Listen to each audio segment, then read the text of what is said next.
इस डेमोन्स्ट्रेशन में हम दिखा रहे हैं कि कैसे यूआई पाथ, ऑटोपायलट और बाकी कमांड्स के संयोजन से संचालित प्रोसेसिंग और पूर्वनिर्धारित बिजनेस रूल्स के माध्यम से सैप में एक खरीद आदेश पीओ बनाया जा सकता है। यह सिस्टम डेटा को प्रभावी ढंग से संरचना करता है और न्यूनतम यूजर इनपुट के साथ पीओ जनरेट करता है।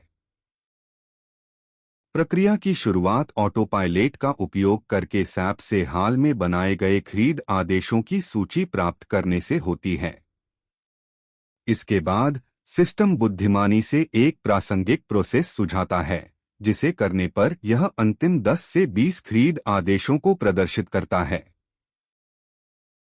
इसके बाद हम किसी विशेष ऑर्डर के विशिष्ट विवरणों की मांग करते हैं।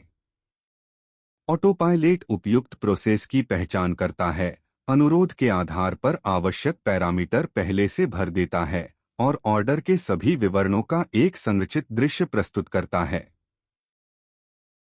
संचालित ऑटोमेशन की क्षमता दिखाने के लिए हम ऑटोपायलट को एक सरल कमांड देते हैं कि वह अंतिम दिखाए गए ऑर्डर के आधार पर एक नया पीओ बनाए।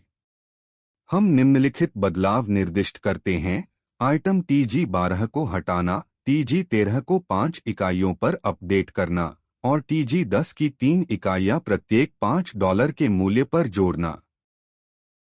इस कमांड के निष्पादित होने पर ऑटोपायलट इनपुट का विश्लेषण करता है, अंतिम दिखाए गए ऑर्डर से संबंधित डेटा प्राप्त करता है और सैप में एक नया पीओ बनाने के लिए आवश्यक पैरामीटर तैयार करता है।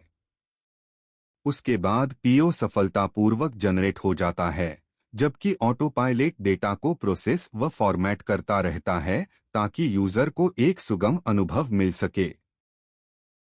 सैप में प्रत्यक्ष रूप से जांच करने पर हम पुष्टि करते हैं कि TG12 हटा दिया गया है, TG13 5 इकाइयों में अपडेट किया गया है और TG10 3 इकाइयों के साथ $5 प्रति इकाई की दर पर जोड़ा गया है।